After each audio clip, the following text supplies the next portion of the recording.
بسم اللہ الرحمن الرحیم رب اشرح لی صدری ویسر لی امری واحلل عقدۃ من لسانی یفقهوا قولی ربی یسر ولا تعسر وتمم بالخیر اللهم صل علی محمد وعلى آل محمد كما صلیت علی ابراہیم وعلى آل ابراہیم انک حمید مجید اللهم بارک علی محمد وعلى آل محمد كما بارکت علی ابراہیم وعلى آل ابراہیم انک حمید مجید۔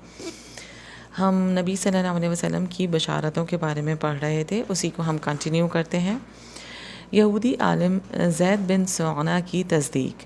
عبداللہ بن سلام رضی اللہ تعالیٰ عنہ بیان کرتے ہیں کہ جب اللہ تعالیٰ نے زید بن سعنہ کو ہدایت دینے کا ارادہ کیا تو انہوں نے اپنے دل میں کہا، میں نے نبی کریم صلی اللہ علیہ وسلم کی نبوت کی ساری نشانیاں اسی وقت پہچان لی تھیں جب میں نے آپ صلی اللہ علیہ وسلم کا چہرہ مبارک دیکھا تھا، مگر دو نشانیاں ایسی ہیں جن کی پہچان کا موقع ابھی تک نہیں ملا۔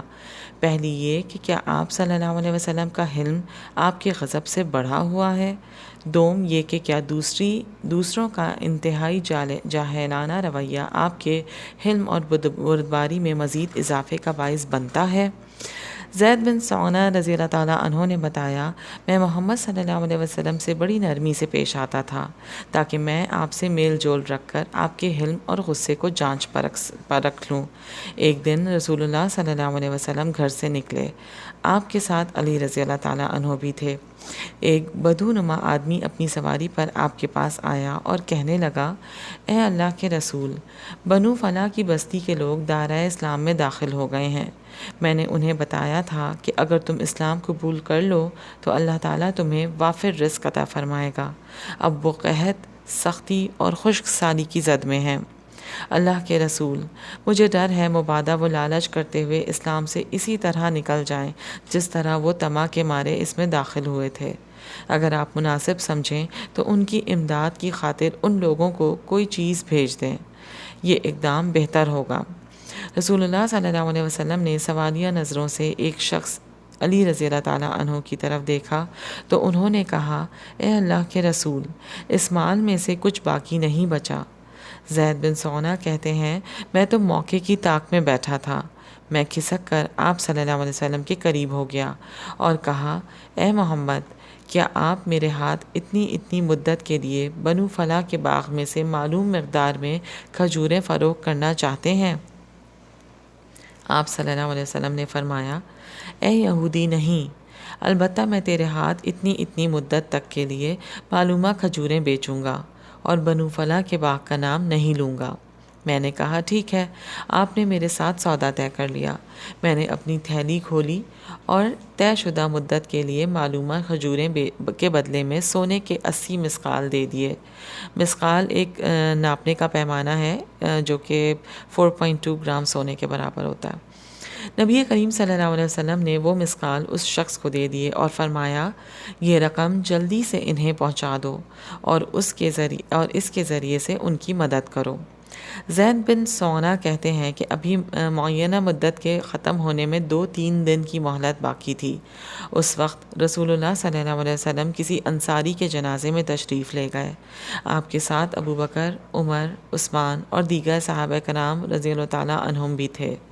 آپ نے نماز جنازہ ادا کر لی اور ایک دیوار کے سہارے بیٹھنے کے لیے اس کے قریب ہوئے تو میں نے ایک دم آپ کا گریبان پکڑ لیا، غصے سے آپ کی طرف دیکھا اور کہا، اے محمد، کیا آپ میرا حق ادا نہیں کریں گے؟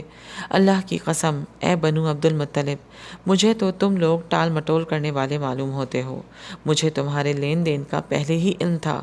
اس موقع پر عمر بن خطاب رضی اللہ تعالیٰ عنہ نے شدید غصے سے مجھے گھورا اور کہا، اے اللہ کے دشمن، تم رسول اللہ صلی اللہ علیہ وسلم سے یہ کیا بات کر رہے ہو اور ان سے یہ کیا برتاؤ کر رہے ہو جو میں دیکھ رہا ہوں؟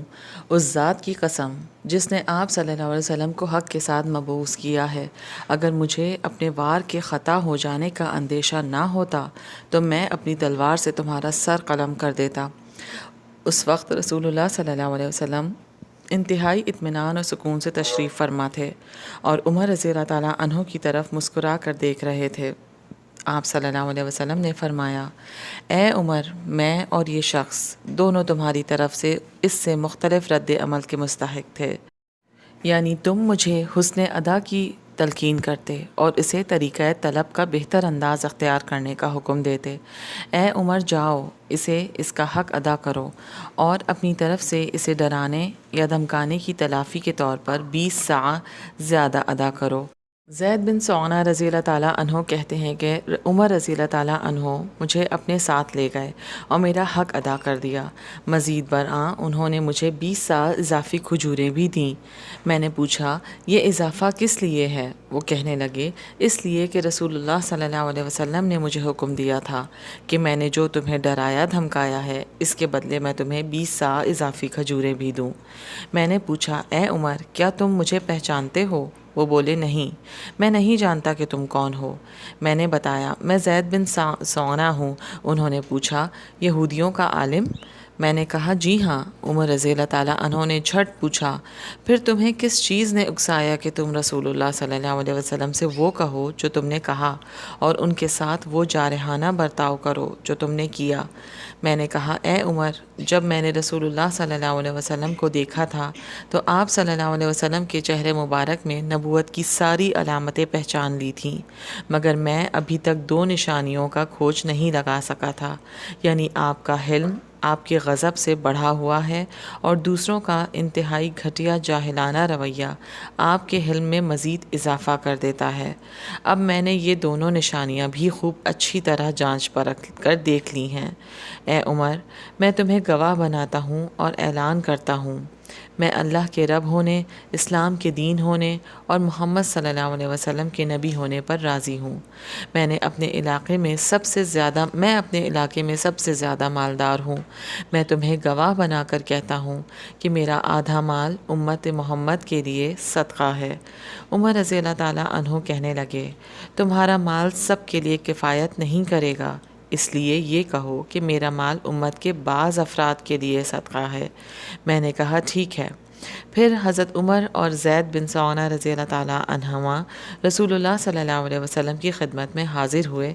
زید نے وہاں پہنچتے ہی اعلان کیا میں گواہی دیتا ہوں کہ اللہ کے سوا کوئی برحق معبود نہیں اور یقیناً محمد صلی اللہ علیہ وسلم اس کے بندے اور رسول ہیں۔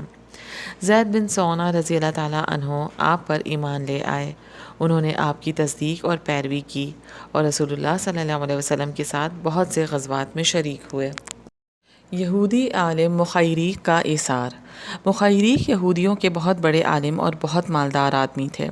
ان کے کھجوروں کے بہت سے باغات تھے۔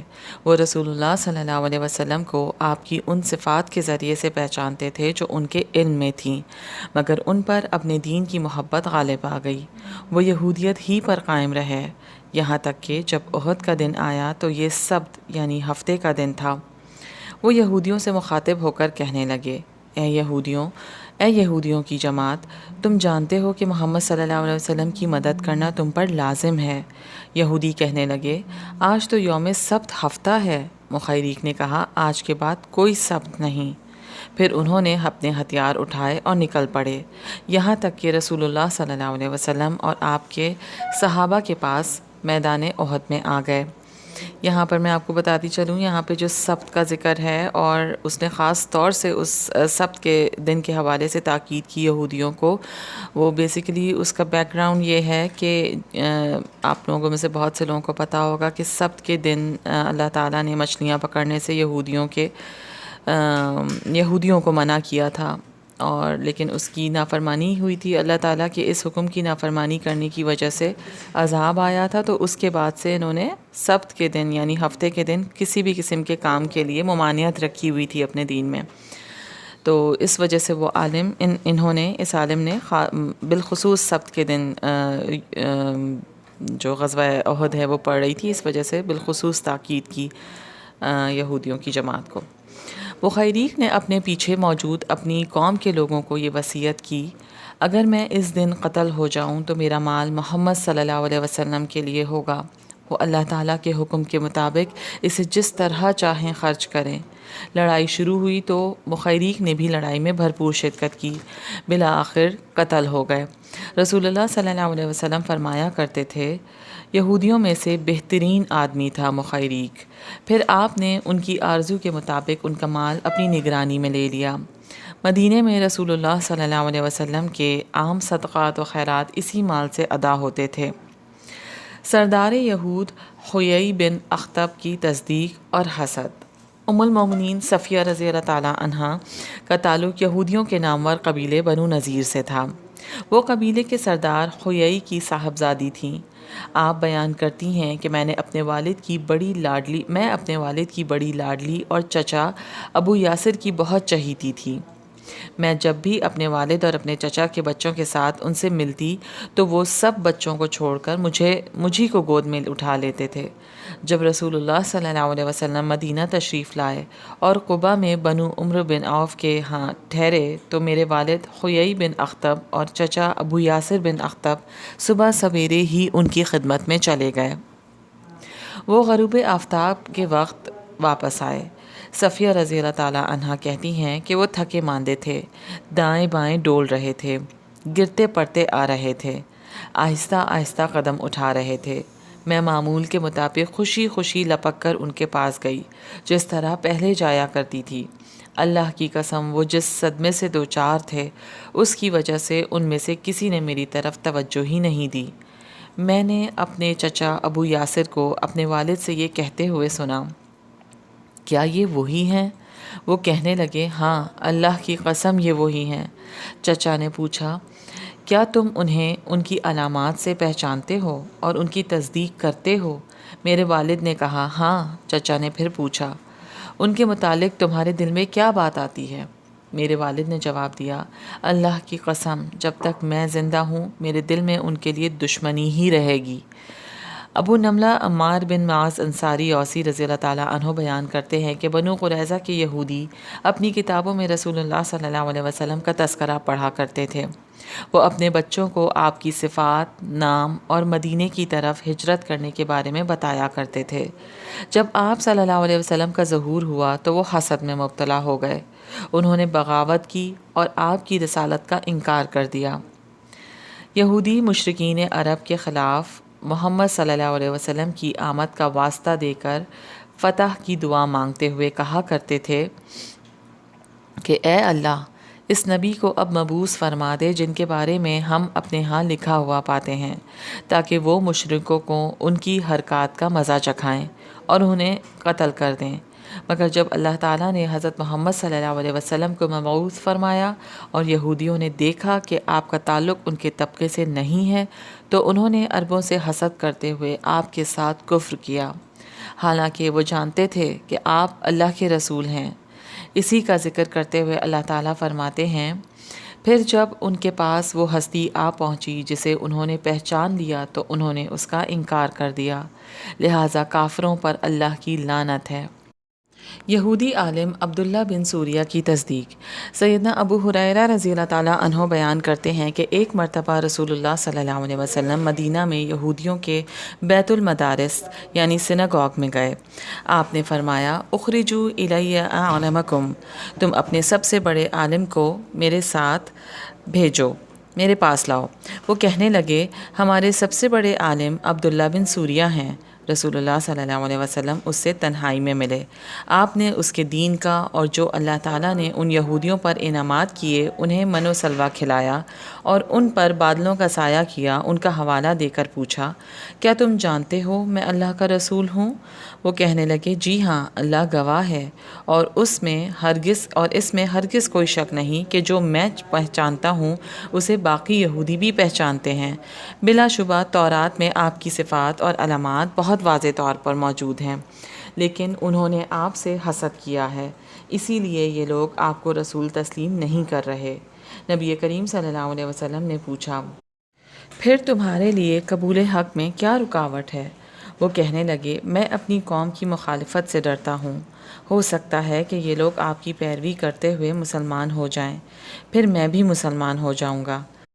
عبداللہ بن سلام رضی اللہ تعالیٰ عنہ کی گواہی۔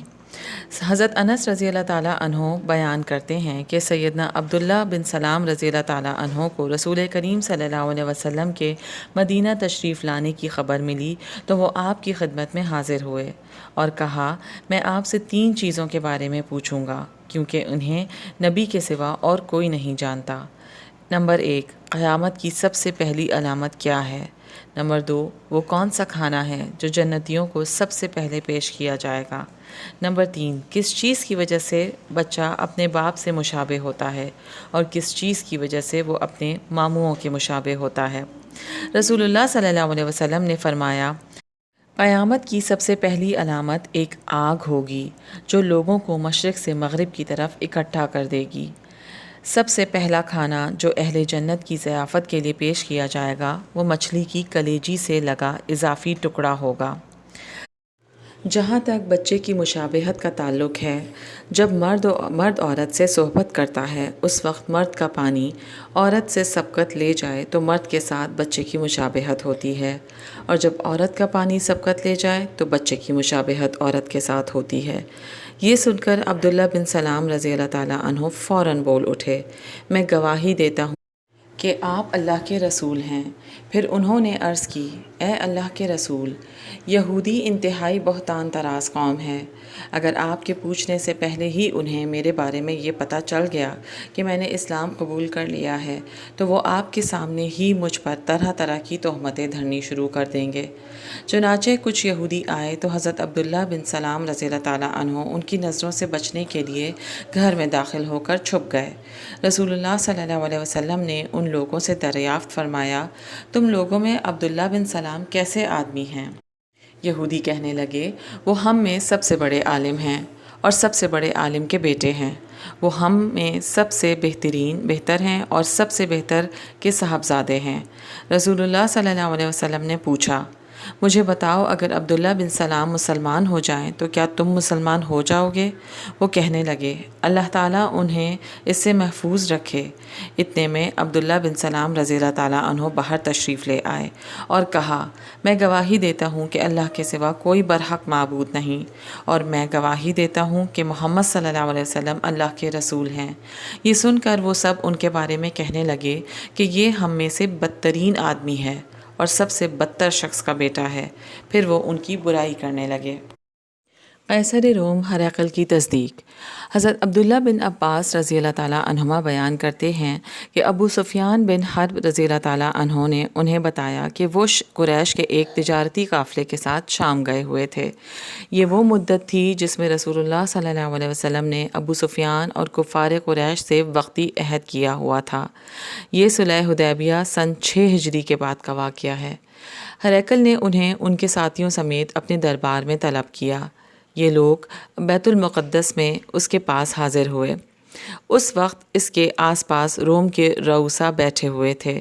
بس اس نے انہیں اور اپنے ترجمان کو بلایا، پھر پوچھا، جس شخص نے نبی ہونے کا دعویٰ کیا ہے اس کا سب سے قریبی رشتہ دار کون ہے؟ ابو سفیان نے کہا، میں اس کا سب سے قریب النسب ہوں۔ ہرقل نے کہا، اسے اور اس کے ساتھیوں کو میرے قریب کرو، پھر اس شخص کے ساتھیوں کو اس کے پیچھے بٹھا دو۔ اس کے بعد ہرقل نے اپنے ترجمان سے کہا، ابو سفیان کے ساتھیوں سے کہو کہ میں ابو سفیان سے اس نبی صلی اللہ علیہ وسلم کے بارے میں سوالات کروں گا، اگر یہ غلط بیانی کرے تو تم لوگ اسے جھٹلا دینا۔ ابو سفیان رضی اللہ تعالیٰ عنہ کہتے ہیں، اللہ کی قسم اگر جھوٹ بولنے سے بدنامی کا خوف نہ ہوتا تو میں ہرقل سے آپ صلی اللہ علیہ وسلم کے بارے میں یقیناً جھوٹ بولتا۔ ابو سفیان رضی اللہ تعالیٰ عنہ کہتے ہیں کہ اس کے بعد ہرقل نے مجھ سے پہلا سوال یہ کیا، تم لوگوں میں اس کا نسب کیسا ہے؟ میں نے کہا، وہ ہم میں سب سے اعلیٰ نسب والا ہے۔ پھر ہرقل نے پوچھا، کیا کبھی دعویٰ نبوت کی بات اس سے پہلے بھی تم میں سے کسی نے کہی ہے؟ میں نے کہا، نہیں۔ اس نے پوچھا، اچھا بتاؤ، کیا اس کے بزرگوں میں کوئی بادشاہ گزرا ہے؟ میں نے کہا، نہیں۔ اس نے پوچھا، اچھا یہ بتاؤ کہ کیا بڑے بڑے امیر لوگوں نے اس کی پیروی کی ہے یا کمزور لوگوں نے؟ میں نے کہا، کمزور لوگوں نے۔ پھر اس نے پوچھا، اس کے پیروکار بڑھ رہے ہیں یا گھٹ رہے ہیں؟ میں نے کہا، ان کی تعداد میں اضافہ ہو رہا ہے۔ پھر اس نے پوچھا، کیا یہ دین قبول کرنے کے بعد کوئی شخص اس دین سے منحرف ہو کر مرتد بھی ہوا ہے؟ میں نے کہا، نہیں۔ پھر اس نے پوچھا، کیا اس کے دعوی نبوت سے پہلے تم نے کبھی اس پر جھوٹ کی تہمت بھی لگائی ہے؟ میں نے کہا، نہیں۔ پھر اس نے پوچھا، کیا وہ کبھی بدعہدی کرتا ہے؟ میں نے کہا نہیں، البتہ ہم لوگ اس وقت اس کے ساتھ صلح کی ایک مدت گزار رہے ہیں، معلوم نہیں اس دوران وہ کیا کرے گا۔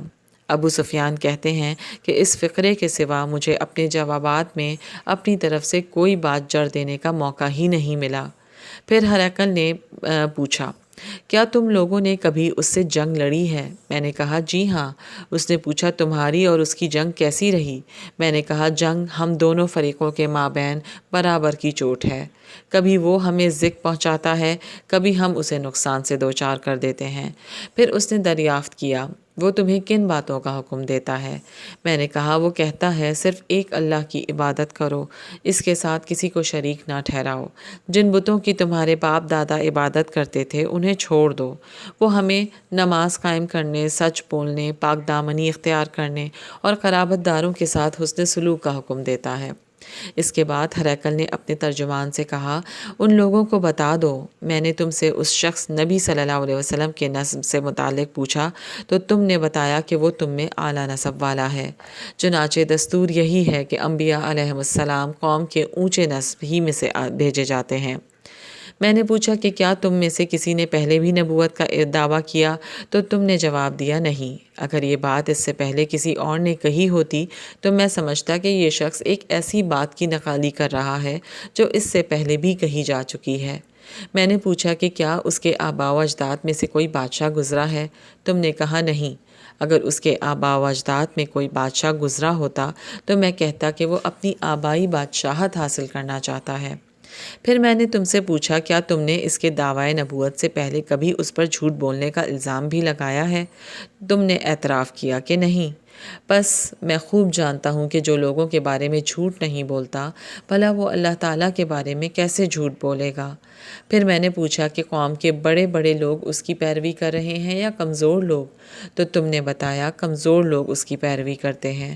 حقیقت بھی یہی ہے کہ اسی قسم کے لوگ انبیاء علیہم السلام کے پیروکار ہوتے ہیں۔